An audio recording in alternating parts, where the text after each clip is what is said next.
Hey Lilith, Nocturnus here. Hope all of you are well that watch my videos and have subscribed. Tonight I just wanted to talk about paradigm shifting.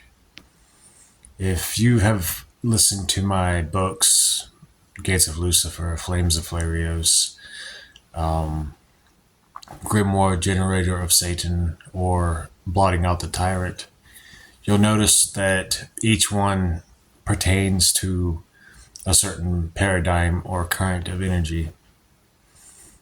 I think that when you shift paradigms, it gives you a much, I guess, a broader sense of things, a broader sense of energies that you can work with and different perspectives on things. When I wrote Gates of Lucifer and Flames of Flarios, Gates of Lucifer started first, and I built it up over a while after invoking Lucifer, and got the framework down, and then got it published.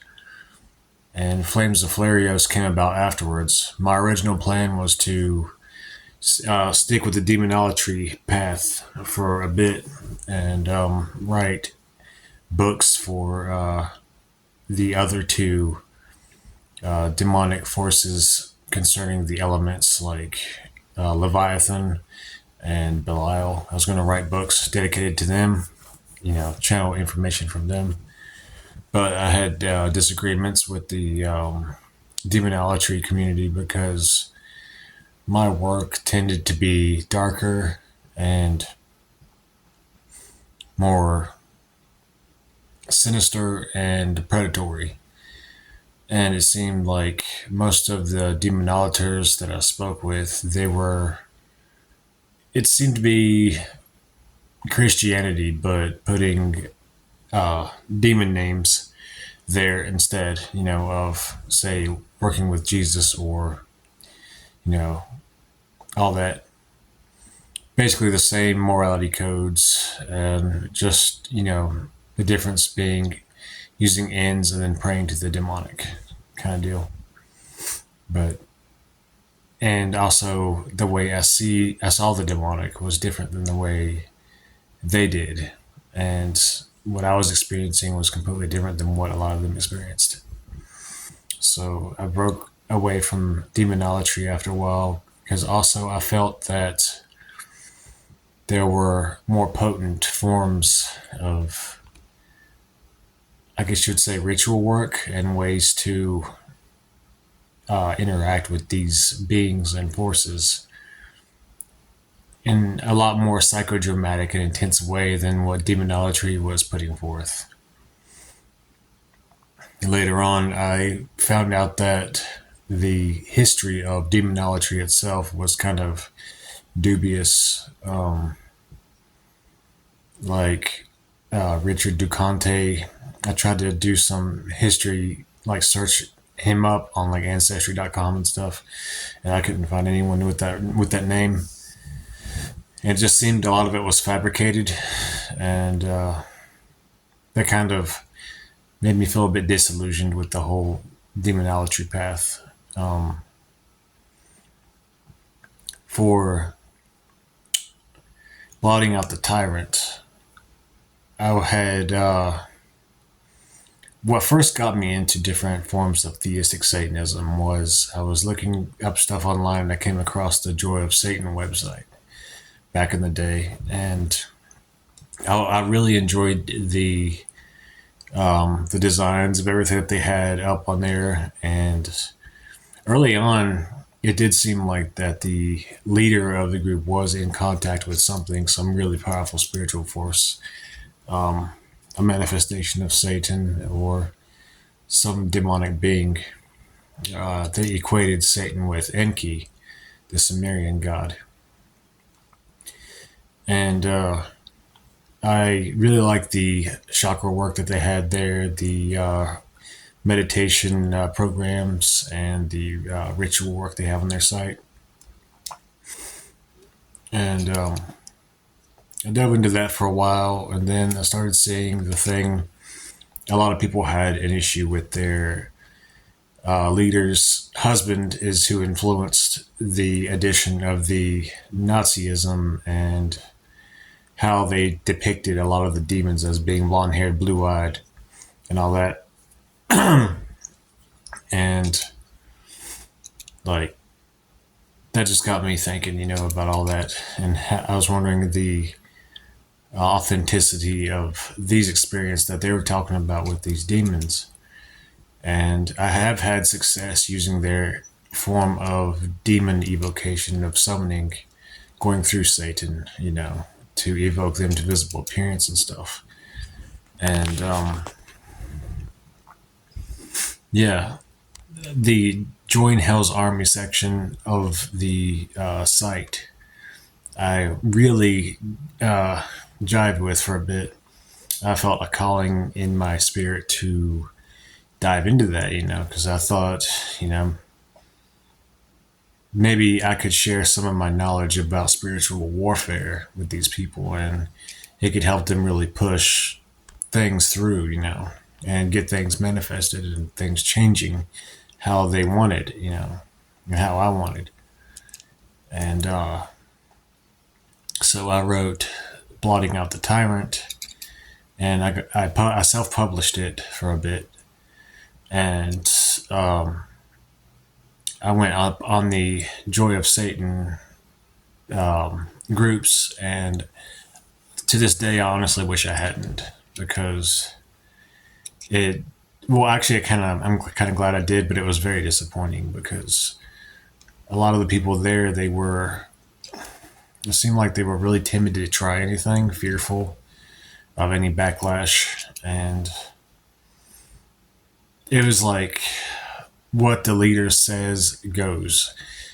You cannot have any of your own opinion about things or free thought.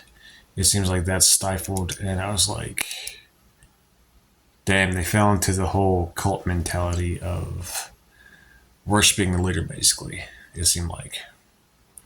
And I even told them there was this guy coming out with a book, and he had a bunch of different research on it saying that he equated Yahweh with Enki.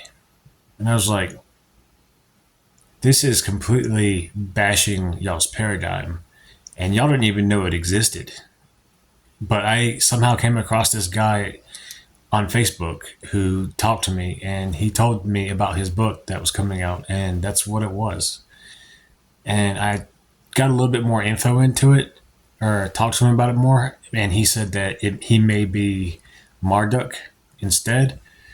But I told the group that, and it's like they didn't even care. They were so stuck in this whole Hitler thing and just Nazism and anti-Semitism and all that they completely forgot their original purpose, it seemed. So after I had that published for a bit, I realized that was a bust. That they weren't even going to appreciate what I put out there to help them with their cause, and stuff. Because my cause is for the demonic, for the infernal kingdom, and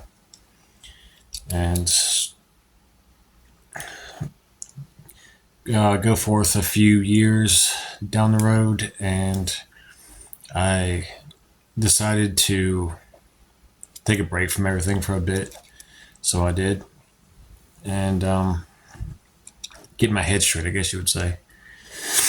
And then I got into dissection, and I listened to them for a while, and I really liked the lyrics to Read in Chaos and the Anticosmic, what they call Chaosophy. I really jived with it because it was a complete turnaround to everything I've been taught about Satanism, about reality, and things like that. And it is like a wrathful form of, I guess you would say, anti-existence and seeing everything as illusion and bringing everything back to chaos. Which, when one meditates on it, scientifically speaking, everything is illusion, everything is temporary. And what we're living in is a facsimile of reality. The way I would like to describe it is, those old video game or handheld video games where you push a button and the liquid crystal, the LCD screens, they would light up with different images. What we're experiencing is basically those lit up images. And then it just winks out of existence and everything is back to the darkness and the primordial chaos from which it arose. I think that's how our universe really is. And like scientists have tried to determine what's going to happen to the universe, and everything is going to get ripped apart in the great freeze, where everything just stops vibrating and everything ends in darkness and silence, where everything is going to compact. The expanding universe is going to contract in on itself and go back to a singularity. But out of all the paths, that one, even though it's a really harsh path and really antinomian, misanthropic, and I would say predatory, it's been the one I felt closest to the way my soul feels and the way my energy feels. And that's around the time when I wrote Grimoire Generator of Satan.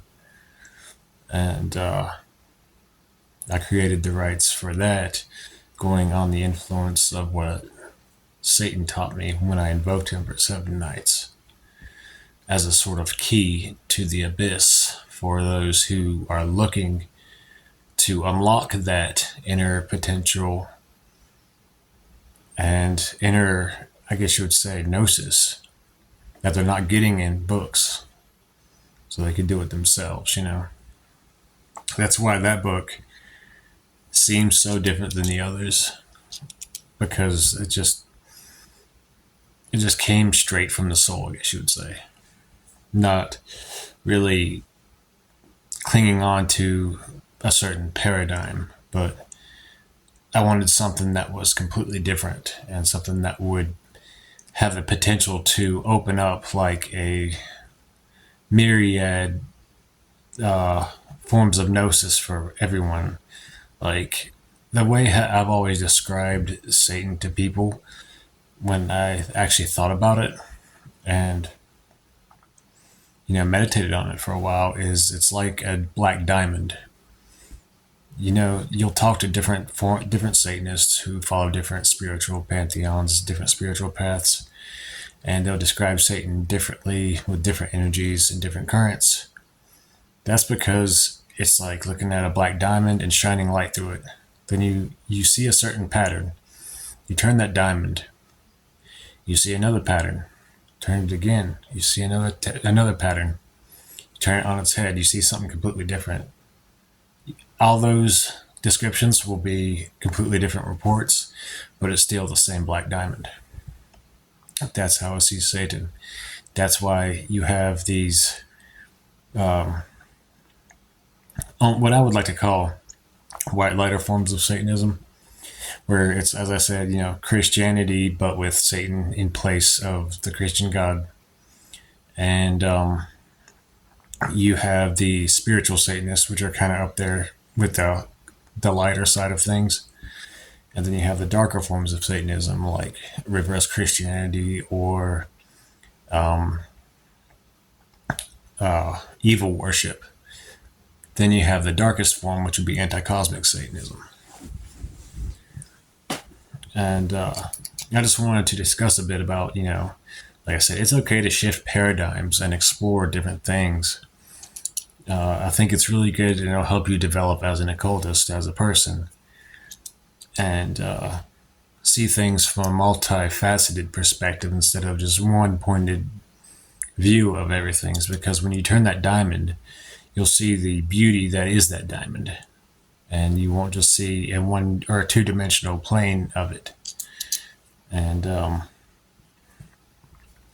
it's really good to write, yourself, like write out your own thoughts. Try to come up with your own concepts. A really cool exercise is to actually try to have your own thought outside of anything else's input, anyone else's influence. It's a really hard thing to do, but that's how inventions are made. That's how new concepts, new paradigms, new paths are forged, through unique and personal gnosis that can't be gleaned from anyone else. That's like they all talk about trying to ascend to godhood. What god ever became a god by following someone else's path? Think on that. But I think that about covers it for tonight. Yeah, Lilith.